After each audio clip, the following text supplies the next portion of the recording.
The Toronto Zoo and Nuclear Waste Management Organization signed groundbreaking partnership to save 9 Canadian species. In a major boost for wildlife conservation across the country, Toronto Zoo and the Nuclear Waste Management Organization have launched a groundbreaking 5-year partnership, pledging a combined $3 million in funding and in-kind support. This collaborative effort is focused on reversing the decline of wildlife populations, with a particular emphasis on protecting Ontario's 8 bat species and the Blandings turtle. So today, an incredibly exciting announcement with Nuclear Waste Management Organization and Reverse the Red and your Toronto Zoo, a commitment to improve the status of the 8 Ontario bat species and Blandings turtles. A lot of people don't realize that these are species at risk right in their backyard. They're not doing as well as they should, and together we're going to take some actions to make sure those populations are better for the next generation. So this was a really exciting event today where we looked at announcing the ongoing relationship between the Toronto Zoo and the NWMO around the conservation of species at risk. And so we've been working with the zoo and the NWMO for a long time because we were interested in conservation science. We originally focused in on bats. There were species that we were interested in, there were species that the zoo was interested in. And then we now are expanding that out to Blandings turtles because the zoo's got a program going with Blandings turtles. And so it's really about us working with the zoo and supporting the science of conservation with the zoo. And that's the important relationship we're continuing going forward.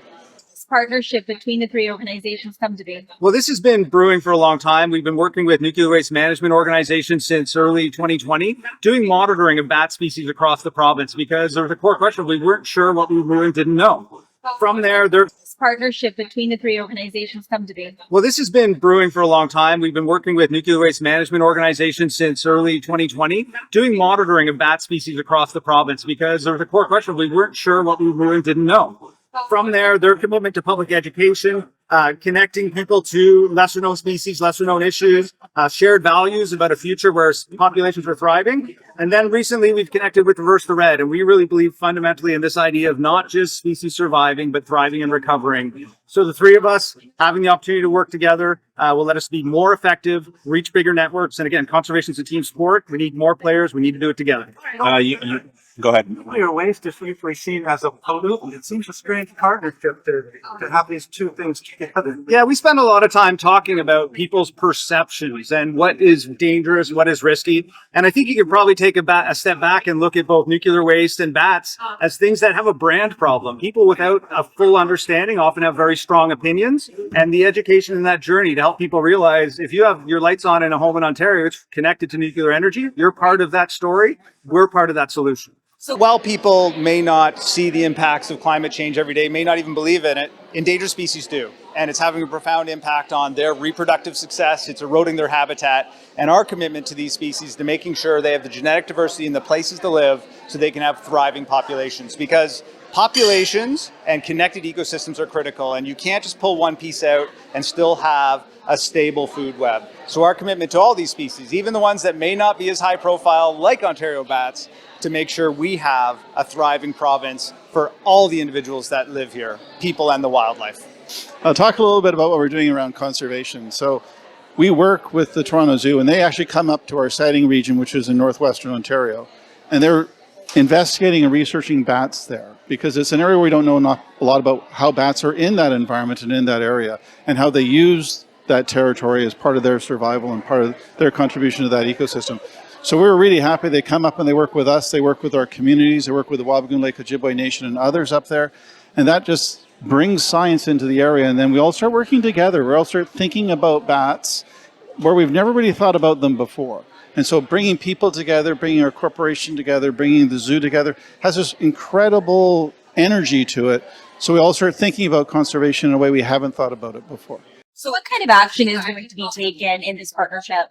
So starting with science. So a huge amount of research, doing that monitoring, figuring out what bats are where. Also realizing that development and progress often requires some tough decisions. So we've actually been working on where can we use bat houses and other habitat strategies where there is disturbance to help those species. So a great example where conservation doesn't need to be a barrier to development. We can find successful ways to do things together. Also working with Indigenous partners and smaller communities to say, what would you like out of this? So this incredible army of citizen scientists that have come out where people have gotten in touch with what's living in their backyard has just been really inspirational. So what's the current status of bats right now? Are there some populations in Ontario that are endangered? Can you maybe speak more about what we're seeing so far here in 2020?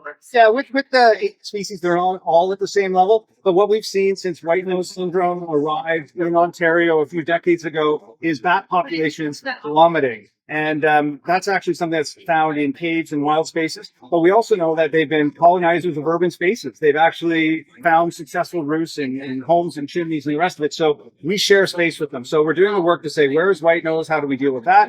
And where are those populations actually thriving? And sometimes we find them in really interesting places. I'm thinking about 410, where there's actually a large gas station with some bright lights where the bats are actually thriving because it's near Heart Lake where there's a lot of food, and you'll actually see them up in those lights at night. So how do you make sure we're protecting those pockets, expanding those pockets, talking about connectivity, and making sure we hand off a community that has that fit for the next generation? Dolph, you talked a bit about branding there earlier and kind of misconceptions. With the zoo in general, a lot of people might think that it's just animals in cages or whatever. But you've shown me the behind the scenes a little bit about the conservation work and stuff with the embryos. How important is it to get kind of this side of what the zoo does out to the front? Well, this is starting with our commitment to endangered species. We've been raising, rearing, and releasing many of these species literally for almost half a century. Folks who have a strong opinion about animals and human care, to them I say thank you for caring about animals, but we ask you to look a little deeper, look at the work the zoo does. We've built this expertise working with animals in human care. We're committed to the individuals in our care thriving, but that's not enough. We need to make sure we're helping their wild counterparts as well. And what better way to do it than partner, connect with communities, and get people to think about how their day-to-day actions can help. And that's not just bats, it's turtles as well. I remember a couple of years ago you showed me the turtles that were breeding the release from the valley. What's happening? So Blandings turtles are one of those local conservation success stories, but we're not ready to declare victory yet. About a decade ago, there was about 7 individuals in the Rouge watershed working with Parks Canada, TRCA, Indigenous partners. We've released over 700 of them in the past 7 years, and that's going to create the breeding population for future generations. Working with municipal partners, you'll see turtle crossings, you'll see habitat restoration. We're going to make sure the Rouge actually reflects, the Rouge of tomorrow reflects the Rouge of hundreds of years ago, and that's ridiculously exciting. I think that's what people want. We're grateful to have Rouge National Urban Park here, and just a small example that we want to apply and make sure it's the same story for wood turtles, rattlesnakes, boreal caribou. So you're breeding turtles and then we'll be releasing them back into the valley? Yeah, literally you will find at-risk nests, hatch those individuals, keep them for 1 year to 2 years and release them. And that head start is a huge advantage to them because their shell can do their job. It protects them from coyotes and other subsidized predators. And, animals need a leg up. We're making it harder and harder to them as we expand. But there are tools and techniques we can do to make sure we're passing this earth on in better shape than we found it.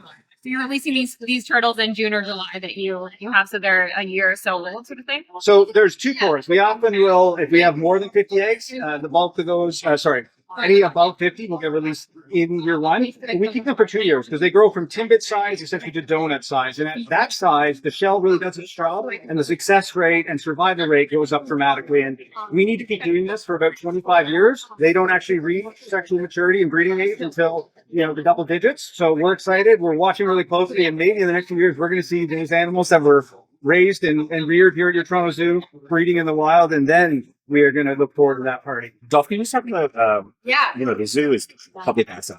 They're not privately owned. So you rely on partnerships like this, but you also rely on the conservancy to do its work. How much of that figures into the sort of a success of the zoo going forward? Yeah, well, the success of the zoo is rooted on a few real simple things. First of all, incredible community support. Last year, we saw 1.36 million people, and that was phenomenal. Folks investing in conservation by having a great day with their family. Yeah. That's been supported for the past 5 years by the Toronto Zoo Wildlife Conservancy, who have actually raised for $20 million in that time to invest in capital, in conservation, and education. And it's helping ensure your zoo is in its rightful place. It's one of the top 10 in the world. Torontonians, I think, take it for granted, and we're really excited about the support we've received. Bringing partnerships like this to the table, I think, reflects the significance of the role we think our team can play, and all that translates into a better future for species at risk, and that's the story we're just excited to be talking about today. So our commitment at your Toronto Zoo as Guardians of Wild is to continue to add species to the list, to continue to extend our reach and impact, and make sure we establish programs such as a provincial biobank and even a national biobank to protect all species, because it's important we pay attention, it's important we protect them before it's too late.